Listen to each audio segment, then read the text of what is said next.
Clay, I don't know if at this point we've talked about our dream, our dream lifestyle. Maybe not our dream lifestyle, our dreamscape. Are you a person do you dream or do you remember your dreams? I tend to have pretty wild dreams sometimes. Frequently? Would you say that you dream more than 2 or 3? Like you remember a dream more than 2 or 3 times a week? I don't know if I remember it, but I would say 2 to 3 times a week. I am conscious of my subconscious, I guess you could say. Yeah. I had one recently that was like one of the, they're getting weirder and more abstract as I get older, I think, where before they used to be like really traditionally weird, but this time I dreamt that I was showing someone a movie, like a cult classic type movie. And the one that I showed them was totally different than the way that I remembered it. Like it was some different version of it. Yeah. And I was so sure that the movie that I was showing actually existed that I felt myself waking up like that half awake thing in the dream. And like, I'm thinking as I'm still dreaming, being like, what the hell is the name of this movie? I've seen it 100 times. It's so good. Why is there another version? Is this, what is going on here? And then I woke up and then I was trying to remember the rest of like, there's a movie. It was a real movie. No, it wasn't. What the hell? Like those are the ones that are the most disturbing to me now, are the ones that feel real. Yeah. Yeah. Where you wake up and you don't know whether or not the night before was what had happened to you or whatever. I don't remember my dreams. You know, it's that old chestnut. Everyone says, of course you dream. Everyone dreams. Maybe that's true. I don't remember hardly any of my dreams. Amy dreams like every night. She always wakes up and is like, I had the weirdest dream last night. I don't remember. It's rare. It's like a memorable event if I have a dream that I remember, which I wish was not the case, because dreaming seems like it can be kind of fun, maybe terrifying at the same time. Yeah. Most of them I feel like I am aware that I've had them and I remember bits of them, but it's like they always say, as soon as you wake up, it's gone. You know, you only have pieces. Like I feel like my dreams are now more like that Seinfeld episode where he wakes up and writes down the joke. Yep. And then he spends the next 3 days trying to figure out what he wrote. What his note means. Yeah. Yep. No, it's not my dream world fantasy. With that said, let's get into waking moments, which is, I'm at the bottom of the screen here. I'm going to go to the top. Waking Moments is the 13th episode of Season 4 of Star Trek Voyager. Came out on the 14th of January, 1998. Written by Andre Bomanis, which is a name that we should recognize from Enterprise. Directed by Alex Singer in his last Star Trek directorial credit. His last career credit, I guess, too. In universe date 51471.3, which is 2374. In this one, Waking Moments, the crew begins to experience vivid nightmares, all containing the same mysterious alien.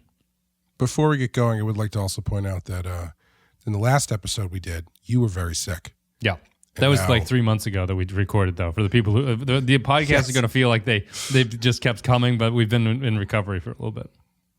And in between now and then, you have gotten better and I have gotten sick. So we're keeping our streak alive of the most sickly Just keep passing the ball, team. baby. That's the way you win a championship, is you just pass off the ball. I'm going to run up the court, and then you cough all over me, and I'll get the next one. Yeah, it's been a winter. In fact, we haven't been too bad until recently. Everyone got sick recently in this past month, but before then, it wasn't a terrible winter to this point. I had, not to get too far off track into sickness, but man, I had the other day, I'm on the back end of this cold now, and the thing that got me was like the peak of it was I just had this sinus pressure just in the right side of my head that was more intense than anything I've ever felt in my life. Like I was driving home from Maine and I had to drive, because if I wasn't driving, then I would be focusing on the knives being driven into the side of my head. Like seriously, it felt like somebody hit me with a baseball bat. Have you ever had mono? And no, I haven't. No. Okay. Well, damn it. I should have used the Wayne's World joke. I thought I had mono once for an entire year, but it turned out I was just really bored. It's one of my favorite jokes. And maybe like, it was probably like that for about 2 hours.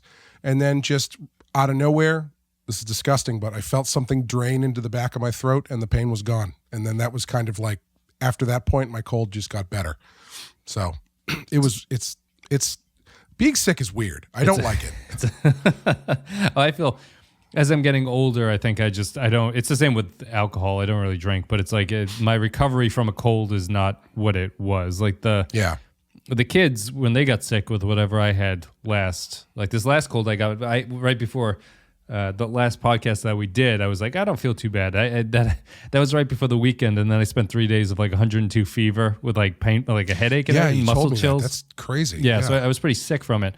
The kids had gotten it before, and they get 101, 102, 103 fevers. And they're like, oh, I don't feel well. And they sit down for like a half hour. But then after that, they're just like running around like crazy. And it's like, I'm like, Amy, you got to make dinner. You got to do everything. I need to sit down for the rest of the weekend. And it's just, you just don't recover the way that you used to. If I had a temperature of 103, I would start making funeral arrangements. Yeah, no, the kids get really high fevers. It's funny. Not funny, it's but crazy. It's weird how high their temperature goes. But anyway, I'm back now. Waking moments. Your metaphor of mucus sliding down the back of your throat is an apt comparison, an apt analogy. Maybe not the worst episode of Star Trek Voyager. I mildly enjoyed this one, although I have to say, people on Voyager need to start getting better dreams than just dreaming about being at work all day. Well, you know, everyone's dreaming about just being on Voyager. Here's the theory, right? I feel like the more exciting stuff you do in your life, the more banal and boring your dreams are going to be. Because my best dreams were when I had nothing to do in my life. Yep. when I was just like home I'm home all the time now, but when I was like in high school and like just not doing anything, my dreams were fucking bonkers. Off the charts. Hugh Hefner's dreaming about just being in a monogamous relationship. Is that what you think he's doing? No, it's like the more you do, then your dreams end up being like, I went to go buy a gallon of milk and I realized when I got there I forgot my wallet. Mm-hmm. Like, as opposed to like, man, there was a rock band made up of werewolves and they all had nail guns and they snuck in through my basement, shot me through the hand. And like, it's. So what my point is, makes sense that they see a lot of crazy shit. Yes. So I can see why they would have pretty banal dreams. Yeah, maybe if you're flying around in the cosmos or whatever, maybe your dreams are just the day-to-day of pushing the button and moving on to the next thing. What'd you think of waking moments? I really wanted to love this one. When it started, I was like, okay, this is an episode for me. I love dream episodes. I love it when they get weird. And I thought the first up through Chakotay, I was kind of up and down, right? Because I thought I like the opening. To chime in, I thought I was like, I think this is going to be a good episode with the opening, the third or whatever. Yeah, that stuff was great. The first dream stuff was great. Chakotay going in and trying to figure out what's going on was really good. And then like I'll admit that they got me because once Chakotay comes out and everybody wakes up, it just gets real boring. Mm-hmm. And I was like, what the hell? Obviously there's something else going on here. Like, what is going on? And it didn't occur to me that they were all still dreaming, which it should have, because that's how this stuff usually goes. But it was just like, it was so kind of uninteresting that I started to zone out. Mm-hmm. So when they pull that twist on you, I was like, oh, okay. And I had to like refocus myself a little bit to get back into it. But even there, from that point, I thought it was fun, but I didn't really think they did much. Because the thing I was worried about is once they quote unquote wake up, once Chakotay goes in for the first time, and then the aliens show up and they show up on Voyager, it turns into your classic, all right, someone's taken over the ship and now Voyager has to figure out how to beat these guys. And I just found myself going like, they had such an interesting thing going at the beginning. Why is this turning into a run and gun episode? And then even after they kind of switched it back with the twist, it never quite got beyond the run and gun thing. Basically, I enjoyed it, but I wish they had pushed the dream stuff a lot further. I think there was a lot more they could have done to make it more interesting overall. Yeah, I think this is a pretty typical Star Trek Voyager thing. I think this is what Voyager will do. I thought that the concept was interesting. I like the sort of trickery. I was like, oh, they can set up some interesting dream stuff with it. I was even a little bit forgiving of how boring their dreams were early, because the cold open is kind of a trick. Like, they're playing a trick on you that everyone's dreaming, and so they don't want you to realize it immediately when Harry's having a threesome with Seven and like Harriet Tubman or something. Like, there's a sort of realistic thing that they have to stick with, and that's fine. It gets to a point where it runs into the issues that Voyager has as a show, which is that it has this idea. We don't know the characters well enough where they can do any kind of real character work with this concept. It's like Chakotay gets the focus because he has this vague sense of he's entered a dream world with an eagle before, so he's the one that should be able to do this again. But there's nothing. Yes. That's just like a coincidence. There's nothing interesting, or it doesn't say anything about Chakotay that he's the one that can do this. And after that's done, the reason you end up in a run and gun situation at the end is because the powers that these aliens have are nothing but a trick to set a plot up for an episode. So the aliens don't have any, there's nothing about their weird dream reality that they live in that is interesting or like symbolic or theoretical or thematic about anything. They're just kind of bad guys who live in your dreams. Like, they're kind of like shitty Freddy Kruegers, really. And when you get to that point, all you can do is fight back against them. And Voyager, in the way that Enterprise, Voyager is not going to do the TNG route of you kind of like have a conversation and there's like a deeper thing that's going on with the dreams. Voyager is just the show, the Star Trek franchise at this point, where they're going to fight them. They're going to figure out some way to beat them, and then you're never going to see these guys again. And there's not going to be there's nothing learned from any of this. It's not like anyone has an epiphany or anything. So it's a Voyager episode, and that's what it does. The first 20 minutes held my attention because I thought the idea was kind of neat, but after that, it's just, you know, I spend a lot of time with the halfway point of these episodes where I'm going, you know, it's pretty creepy if in your recurring dreams you just start seeing the same strange person who's always looking at you in the dream, but they only do it once. And so it's like, you know, once the first person sees it, they're like, who the hell's that guy in my dream?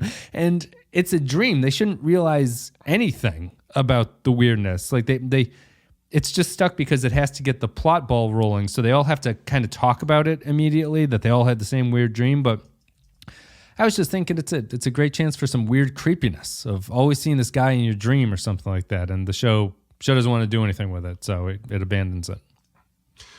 Yeah. I think I'm glad we watched Enterprise first at this point, because I remember one of the best episodes. I can't remember if it was Klingons or if it was Ferengi, but it was Enterprise comes across an alien race, and they have an encounter with the alien race. They can't talk to them, but they don't know what they're after. The Romulans, right? Is it the Romulans? The Romulans. Yeah. I knew it was one of the classic ones. And it's a pretty good episode from what I remember, because you have this thing of like, oh yeah, you're going to run into stuff that you don't understand, and just like, you know, two ships passing in the night have some sort of conflict, and then don't know why your separate ways, not knowing why. Yeah. And I thought that was such a great idea, but I feel like they've done that 8 times on Voyager and it never works the same. Like, it seems like such a good idea, especially for Voyager. But the thing is, they don't make the conflicts interesting, and B, they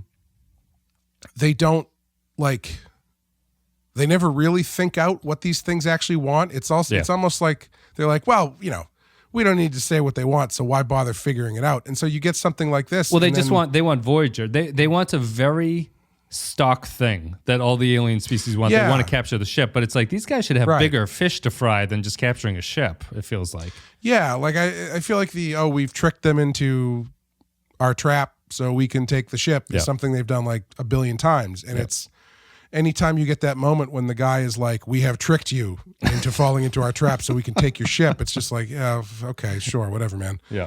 It's because and you've got this alien with a really cool power that I think you could probably be a lot more abstract with it. Yeah. And not just have it come down to we need your dilithium or some shit, so we're all going to dream really hard at you until you show up. Speaking of the guy showing up in your dreams, have you ever seen the website? It was around years ago called I think it was haveyouseenthisman.com. Mm-hmm. No. It was pretty good. It was a pretty good freaky kind of meme thing. Yeah. Where it was someone had built this website around this drawing of a man's face that like a police sketch? Yes, sort of. I'll send you the picture of it. Mm-hmm. And the concept was that people around the world have talked about seeing this face in their dreams. Yeah.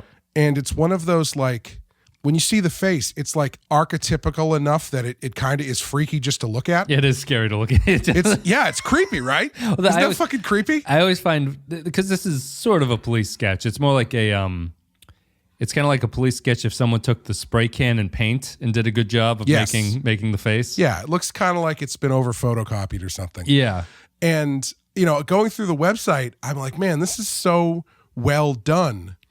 And the thing that I realized was so good about it is the face is so, what's the word? It's so unique, but also so generic that like, I'm going through this website going like, I'm going to fucking see this face when I fall asleep tonight and I'm going to be all in on this shit. Thankfully that didn't happen because it would have freaked the shit out of me. But like, I think that's what they were going for, to make it, something archetypical enough. Yeah, universal. That if you saw it enough, it would work its way into your subconscious, and then you would see that face in your dream.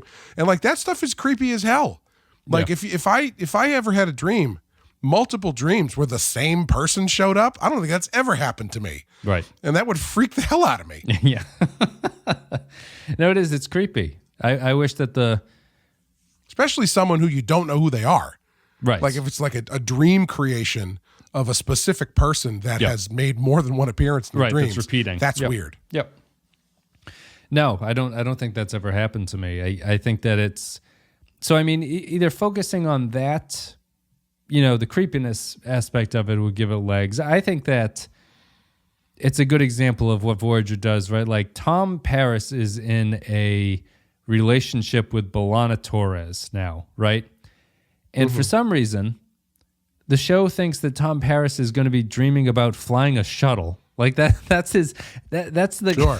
That's the character beat. He doesn't have any dreams about B'Elanna that he could think about, or like the show would care to comment on. I also think that the show, it's the example of the show not taking itself seriously is that the Tuvok dream is kind of close to being a joke, but it ultimately doesn't make any sense to me that his dream is that he shows up naked and it actually gets him kind of embarrassed by it. Tim Russ in the behind the scenes stuff was saying that he didn't think it made any sense. He's like, why would Tuvok react this way to this thing? I think it's close enough to being sort of a twisted comment on it, but it does undermine his character. The show just continues to amaze me in that it doesn't seem, when they come up with these ideas, that the writers are willing to put in like a half an hour of thought into what kind of dreams would these people be having. They just feel like it's the first idea is like, well, the stock trope dream is that you show up somewhere and you don't have your clothes on. And they're like, that's great. Let's give that to Tuvok. And they go, why does Tuvok get it? He goes, it doesn't matter. Come up with another thing for Tom Paris. Put him on a shuttlecraft. And I think in the better sister shows or a better television show, all the dreams kind of mean something. This alien is Right. weaponizing their dreams against them in the same way that like Scarecrow works on fear in Batman. Right. You know, it's like there's a thing that he's trying to do. Yeah, like what are you doing this for? Are you doing it to tap into something so you can sap their life force or something? Right. He's just doing it to put them to so- sleep, right? So that they stay. Which is why it's so weird when they're like, we're all having the same dream and we're just kind of hanging around. I'll create a diversion. So it's I also it's that. Sorry, I was just gonna say I also found it to be interesting how everybody had a nightmare and woke up from it, except Harry Kim, whose dream was he gets to make out with 7 of 9, but then 7 turns into an alien, and I guess that's the scary part. Yeah. Does she turn into it, or does she just walk away and he opens his eyes? I don't know. It's unclear whether or not she turns into this alien, or and so maybe his innate interspecies homophobia is the real nightmare. Don't you be looking at me. Yeah. No, it's it ends with the aliens are all sleeping and Chakotay is going to kill them all in their sleep or something and then bring them back to life. But I did like the end. I thought that was kind of clever where Chakotay sets it up so he falls asleep. He doesn't want to fall asleep, but he does. And then the guy's like, haha, we have you. And he's like, actually, no, if I don't call in, they're going to blow this entire place up and kill every one of you. It's like, all right, that's not bad. Coochie Mama. What does he say? What's his little catchphrase? What's Chakotay's thing that he says? Oh, I don't remember. Is it Coo? A Coochie Moya. That's it. A Coochie Moya. Coochie Moya. Yeah. There was a little Inception in this though. Yeah. Like the dream, the tapping the hand is sort of like the dream totem thing. Yep. Yeah. And the dream within the dream, like waking up into your second dream level or whatever. Inception, I would argue, is a slightly better spin. Just a hair. On the material. Just a hair. Yeah, I really liked the usage of when 7 pins Harry Kim to the wall. Yep. When she says resistance is futile. That was good. Garrett Wang coming out on top. He won some sort of writer's bet or something. What do you feel about this Harry Kim 7 runner? Is strange to me. It's just another Voyager. It's like a half-baked idea, really. Like it's a series of half-baked ideas, and this feels like one of the more half-baked ones. But I think my problem with it is that there's never. It feels kind of part and parcel with the whole series. There's never a reason why something exists except to give very brief moments in time where they will touch on the thing. Like the thing has no... just literally something for the characters to do. Yeah, it's something to do. It has like no weight to anything. It has no ramifications. There's no impact on anybody. But if you need to fill a scene... and you need these two characters to talk to each other, we've pre-established that this is something they've talked about before, so let's just do that again and continue it. Mm-hmm. And the 7 and Harry thing feels like that. It's just there's no real point to any of it because Harry just reacts as like, oh, Jesus, I can't believe this is happening. And 7 is okay with it. So that gets all the nerds in the audience off, I guess. But there's 7 doesn't comment on it. It doesn't mean anything to her. So it's just one of those things. Yeah, it's funny how they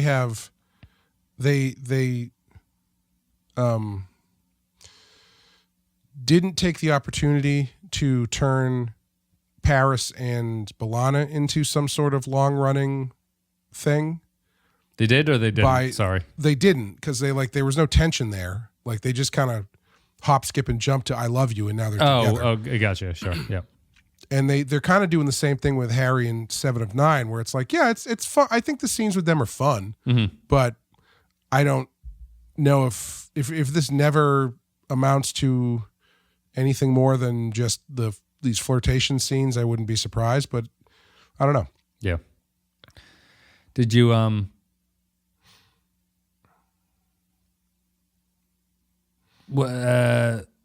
Is this what's the bigger failing of this as an episode then? Is it the plot idea of the dream aliens? Is it the lack of the characters having anything to do because of it? I guess those are the two options. Is this a plot episode where the plot needs to be super strong, or is this a character episode where the show didn't get into the character stuff enough? I think ideally it's a character episode, because I think the dream stuff is more interesting from a character standpoint than a plot standpoint. Because, like what could they put? What could these dream aliens possibly say that would make you go, "Oh, interesting"? Yeah, Yeah. that what they want isn't the interesting thing. It's how they get it is the interesting thing. Yeah.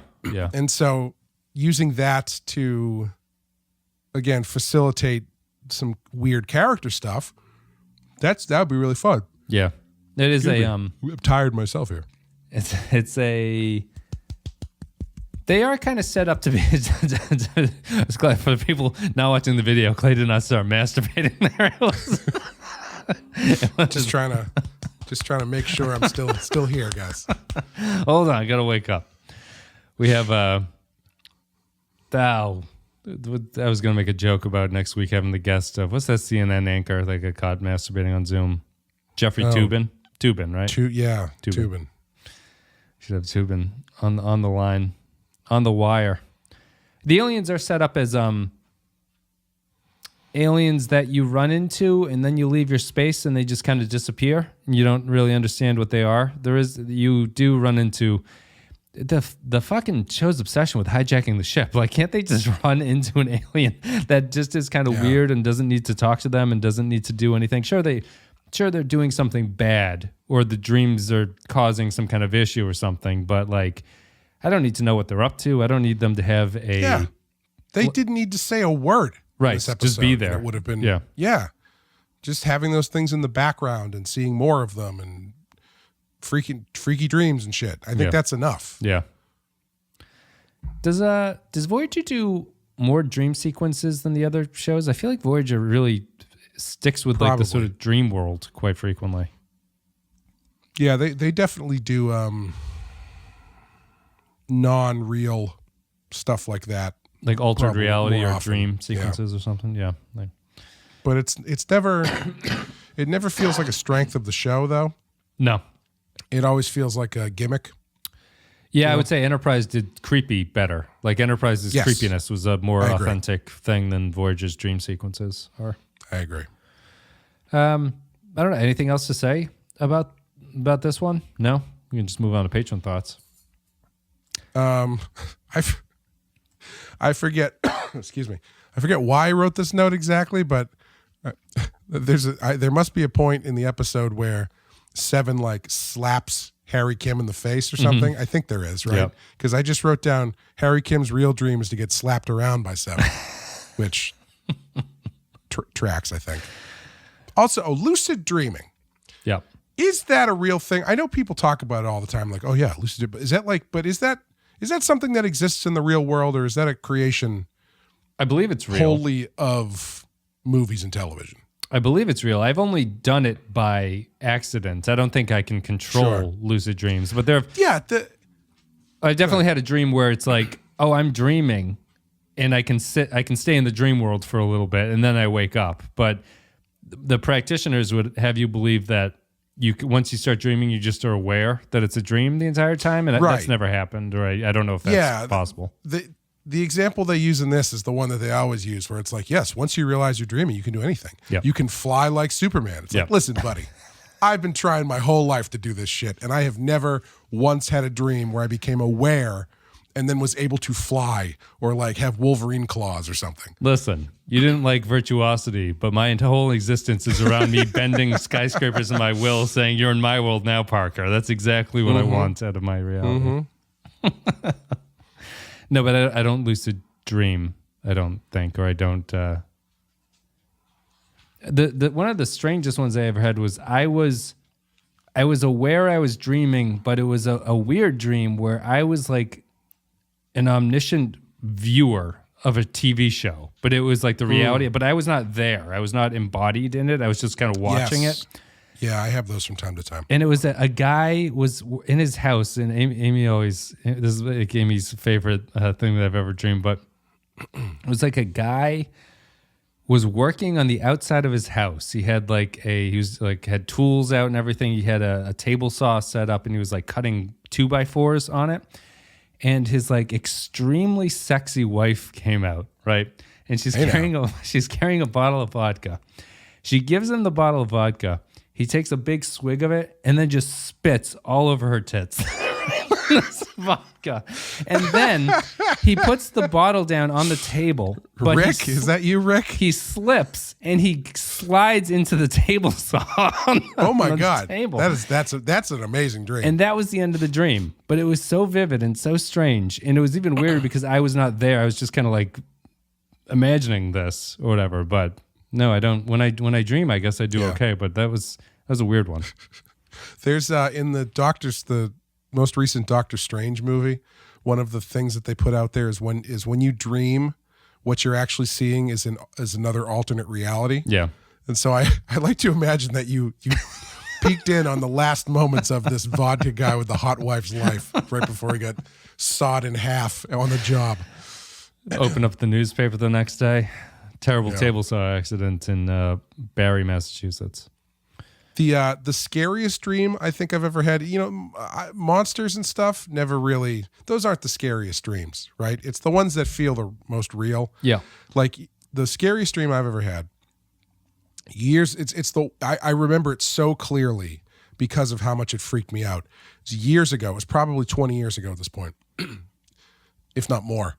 I was dreaming that I was in an unfamiliar house with my sister, who would have been just like a small child at the time. Yeah. And I was trying to escape from the house because someone was chasing us through the house. Yeah. But you know that feeling you get when you're like kind of falling asleep where you can't quite open your eyes and it's just like no matter how much you try, it's just like blinking and you can't really see straight. Yep. That's how I was in the dream. So I'm in the dream. I'm in that state of not being able to really see and open my eyes no matter how hard I try. Well, I'm trying to rush my young sister out of an unfamiliar house, a big unfamiliar house, before we get killed by someone. Did you ever see the thing, or was it just the sense of something was chasing you? No, it was just the sense of it. Yeah. Oh my God, it was terrifying. Yeah. I used to have stress dreams a lot. Yeah. I still do, but I always had the same stress dream, which was me showing up for a hockey game and not having all my equipment. Mm-hmm. Very Tuvok-y. Yeah. Yeah. I don't have these dreams anymore. I used to, as a kid, always have the dream of falling in darkness and then waking up when you feel like you've hit the bottom or something. I don't dream that anymore, but I always used to be really scared about that. There was no visual. It was just the sense of falling, and it's like, I'm going to hit the ground eventually. And then when you feel that you do, you just kind of startle awake. The freakiest, man, this stuff is so wild. I find it so fascinating. Do you ever play paintball? Yeah. Did you ever have the paintball dream? No, I don't think so. Is this a shared reality? It is. Okay. It is a shared reality. Yeah. I've talked about this with Dave and Cordy a lot, where after you play paintball, or after I play paintball, that night when you go to bed, as you're falling asleep, you know how there's sort of that middle ground where you like start to dream, but you're not entirely asleep? Mm-hmm. So you hit that moment, and then the dream that you're having is just paintballs whizzing by your head at high speed, and then you go blur, and then you wake up again, and it's freaky, man. And I'm not the only person it's happened to. Yeah, interesting. No, I didn't have that. Maybe I need to play more paintball. Just based on that, I cannot imagine what like actual PTSD is like. A good point. Thank you, everybody, for listening to our coverage of waking moments and our random talk about dreams. You can support the show at patreon.com/the Pensky File. If you leave a couple dollars a month, you get to leave thoughts about upcoming episodes, and we read them. There's a whole bunch of podcasts up there, too, at patreon.com/the Pensky File. I need to get rid of this picture of this guy. It's freaking me out. I know, he's kind of scary.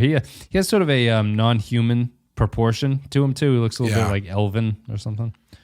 Apparently, it was a guerrilla marketing campaign by an advertising agency. No. Effective. They always are.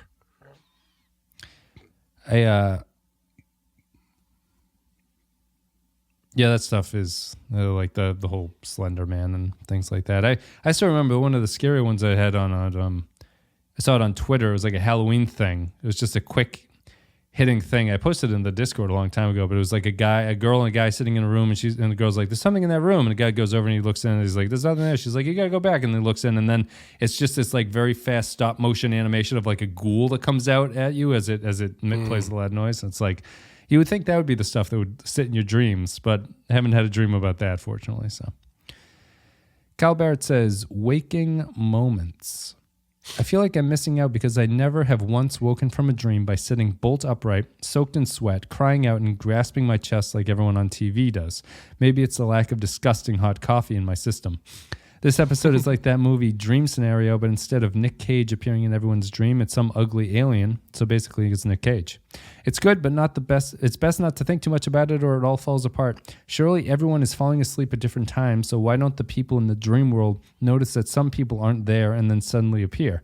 It only works from Chakotay's perspective, suddenly being dropped in the dream when everyone else is asleep. But for everyone else, the timeline is fuzzy. Roxanne Dawson's pregnancy means she has to start wearing a sweet engineering jacket this season with a sexy pocket protector and everything. 3 out of 5. Interesting. I didn't know that. I did notice the pocket protector, though. Yeah, she's pregnant. I think I might have had a sitting up awake dream once. Mm-hmm. Because that was like, whatever it was one of those ones where it's like, I'm trying really hard to wake up because like I know it's a dream, but I can't get out of it. Yep. And I think that one might have been just like, all right, throwing it all to wall here. Move, body. Time to move. Time to get up and scream. Taxile Bear says, waking moments, an episode whose conflict is, interestingly enough, resolved by Chakotay threatening genocide. That said, Tuvok displaying his tactical superiority is fun. Janeway seeing the dead crew was surprisingly spooky despite the carnival-level special effects. And the alien in those dreams just standing there was unnerving. He just stands there. I was hoping it was going to be more of that stuff. Because that scene where she goes into the mess hall and they turn the lights on the dead cruiser, I thought it was pretty good. That was pretty effective. That's also a Janeway, you could push it more, but that's a Janeway fear that they've established, that not getting the crew home. Added fear being that, does that mean that Neelix is the only other person left on the ship? That's the real nightmare. That's the nightmare. Another, I'm going to have they need to start a memory alpha. It's something I'm really noticing. The number of times that Janeway is led around by the hand in this series is very high in a way that Patrick Stewart was never led around by the hand. Kirk was never led around by the hand, but Catherine Janeway frequently. The last one was the Leonardo da Vinci one. He grabbed her and was like, run up this hill, and he grabbed her by the hand and ran up the hill. Yeah. And this one, Neelix takes her hand and shows her the dead crew members. Malo Perverso says, waking moments. Me? I'm dreaming of getting thinner this year. Yep. Talk nice. to Clay. Dr. Clay. Gotcha. Matt Ross says, waking moments. Gucci Moya. This feels almost exactly like the season 2 episode Persistence of Vision, with similar dreamy psychic powers, but it's more overt and has an alien with difficult hygiene regimens between skin folds and spikes. Odd that it never occurred to the crew that maybe the aliens were trying to get them. Roxanne Dawson's pregnancy jacket makes its appearance, so that's exciting. 2 bad dreams out of 5. I did really like the scene where they're doing the CGI sketch. Yeah, the police of sketch. The thing. And it's like, it's 90% there. And they're like, no, this isn't it. And then they put like a texture on the face and they're like, that's it. That's the guy. That's the guy. Yep. Changing says, waking moments. This episode was, excuse me, all right. But when in Harry's dream, Seven morphs to the alien. Oh, here's another opinion in the Seven is turning into the alien. So Seven morphs into the alien. I was expecting it to start talking in a Freddy voice and say, how's this for a wet dream? Also, the wiki entry for this episode describes it as only Chakotay, through his Native American spiritual capabilities, can save them, which makes it sound like he's a member of the Super Friends, and this is one of his powers. 3 spinning tops, or if you were cool, 3 dashes of paprika out of 5. There was that Native American Super Friends character. I don't know what he got big, I think. That was his power, to get big? I think so. I always remember him being weird because I don't think he was a comic book character. He was just like a creation of the show, as if DC Comics didn't have enough characters. JC Superstar says, waking moments, a clever idea, bad execution. We've seen this concept before in Trek and in other media. Maybe at the time, all this would have been more novel and therefore more interesting. 2 silent lucidities out of 5. Jaron Hatch says, I got it. Let's do an episode where aliens attack the crew through their dreams. We've already done that, but this one will have them sharing the same dream world together. I'm pretty sure we've done that one too. Yeah, but this one will be a Chakotay episode. 3 dream layers that aren't as deep as Inception's most surface level dream layer out of 5. Bob Is J. it cool to hate on Inception now? Because I don't think People hate on that's cool Inception? at all. No. I feel like Inception is now retroactively a movie that people kind of like dunk on a little bit, for reasons I don't know. Because that's a great movie. Yeah, we covered Inception on the Patreon.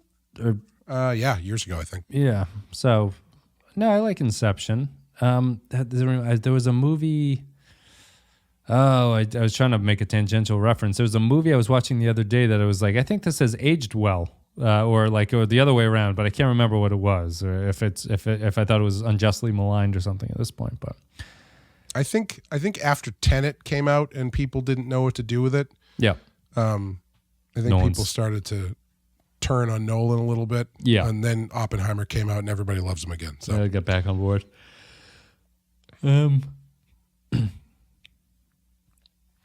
Excuse me. Just yawned and cracked my throat. Bob J. Kester says, the silly use of Chakotay's dream machine is kind of disappointing coming right out of the unusually good serious use of it last episode, but the dream stuff has a lot of fun nonsense. 3 moonings out of 5. And Artorius with the final comment says, waking moments, a pretty mid episode. It does raise a lot of questions though. Like, how do the aliens stay alive if they're always asleep? How did they develop the technology while being asleep? Kind of doesn't make much sense if you ask me. 2 episodes that put me to sleep from an otherwise good season out of 5. Thanks very much, patrons. One thing that I did notice that I didn't pick up because I obviously didn't know where exactly it was going as I was watching it through the first time is when Chakotay's woken up the first time and he's asking for directions or something, and the answer that I think it's Neelix gives is like, yeah, we just have to fly by 3 of those full moons. Yeah. And I was even at the moment, it didn't even occur to me that it could still be a dream, and I was like, are there full moons in space? I feel like the moon is always full in space. Is that you're connected? Is that why he sees the moon image? Is that what that's? I don't think it's why, but I think it's just an indicator that there's something wrong. Because when he does see the moon, because that was his dream was the full moon. Yes. And so having Neelix say something like that is the first indicator. The first indication that okay. Yeah. Gotcha. Like when he goes in and he looks at the doctor's office class, right? And he's like, "Where's the moon? Let me see that. Let me see that moon." Chakotay. I thought there was probably more on the table you could have done with the doctor on the other end of all this. Yeah. Being like, what the fuck is going on with these weird humans? The doctor's so weird. We talked about that with whatever the last episode is, what made me concerned about, what was the episode with the Da Vinci one, where it's like, what are the rules about holograms in this episode? The doctor is a good example of the inconsistency there, which is like he's supposed to be, he's kind of portrayed as like a short fuse, irritable character. He's like emotionally short-tempered with people. But he'll do things like he'll just calmly react to certain things. Like when Chakotay wakes up after 2 days of sleep, he's like, "Commander, it's good to see you again." And he's like, "Where's everyone else?" He's like, "They've been asleep for days." It's like you should be a little bit more. Or if he was always this way, I would understand it because he doesn't have any real concern about himself. He's kind of just like interested that people are asleep or something. But he's inconsistently portrayed that way. They should have done that scene from Total Recall where the guy shows up and he's like, "If you don't take this pill right now, the walls of reality will explode and you'll be stuck here in the dream world forever." Just one bead of sweat running down Picardo's face for 5 minutes. Consider this a divorce. Consider this a divorce. Great movie. Commander, what kind of dreams would you like to have? Hetero. Don't care, just hetero. Sleazy. Demure. That's what Neelix is. Neelix would just pop up in that dream. Thanks, everybody. I think the patrons give this an average of a 3 out of 5, Clay, but there were not a lot of comments, which is usually the sign that no one gives a fuck about the episode. Waking Moments is the one that we just got done talking about. What are you going to give this one on our scale of 1 to 5? I'm going to give it a 3. I thought it was fine. Yeah. I thought it was enjoyable enough. Another good idea that they just don't wring all the juice out of, unfortunately. Yeah. It's a 3 for me as well. It is what it is. It's a fine episode. It's not great, not terrible, not bad. That's it. Thanks, everybody, for listening to us talk about waking moments. The next episode, I think, is Ship in a Bottle. This is the next one with Andy Dick. That's a good callback. We just did that on Patreon. So if you guys showed up on Patreon, you can hear me and Clay rank all of the Police albums. All 5 of them. Just a castaway, Andy Dick in space. Oh, have some tea in the Sahara with Andy Dick. Day, Andy Dick in space. Oh, if you guys enjoy the Police, more loneliness than Andy Dick in space. You can check out the Patreon. It's all there. Rescue me before I'm Andy Dick in space. Oh. Do you have anything you want to plug on the Patreon? Amanda and I are working our way through Halloween, the Halloween series. January was the original. February is Halloween 2. March will be Halloween 3, and so on and so on. And join us on the main feed Rotten Horror Show, because Amanda is going on a bit of a vacation, and Wes will be joining us to talk about a good dream movie. A dream movie. Which is, what is it called? Dream Warriors. Nightmare on Elm Street Part 3, The Dream Warriors. And then my cousin Dan, who runs a film noir site, will be coming on to talk about Night of the Hunter. And then we'll do one more with Wes, and then it will be our 100th episode, where we've I was trying to figure out what to do for that, and I think I've got an idea.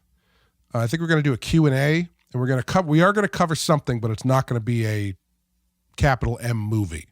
So okay. I got to figure out the best way to do a Q&A, where we should send those questions to. Yeah. But so that's what's going on there. That's it's a little surprising. It's the 100th episode, right?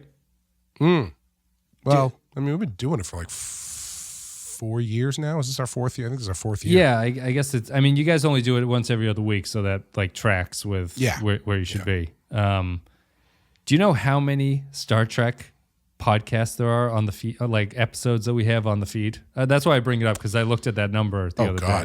I mean, there's over 100 episodes of every series, so yep, there's got to be 700. 677. Yeah, 677. Is that counting the movies? It's counting the movies. It counts all the like the little. We don't have a ton of them, but like just like little like teaser things that pop up every once in a while. So there's 677 media files on the RSS feed. Wow. But, that's too many. What are we doing with our lives? That's the even Gene Roddenberry tapped out before the end of Voyager. I mean, to prove Cal wrong, that's the number that makes me go, oh, wake up in the middle of the night is 677 Star Trek fucking podcast episodes. That's it. Waking moments. I apologize for swearing so much. It's only in my mind. We got we have 677 episodes in is not the time to apologize for that. We've had a lot of recent comments on the Apple iTunes, like the rating thing. It's a 1-star and says they swear too much. Oh, interesting. Which is fine. Like, yes, I can understand that like swearing in podcasts is difficult, because with the kids, I prefer having podcasts I can listen to without the kids, because that makes things easier for me. But I just thought it was funny. I was like, well, I don't think we swear too much, but some people just have. It's one of those things. Everyone has a different level of concerned You about. kids have to learn about Andorian cleavage eventually, guys. Yeah, it gets you. We're mature. This is a mature podcast for mature audiences. Next up is Message in a Bottle. Andy Dick plays another hologram. Thanks, everybody, for listening. We'll see you next time.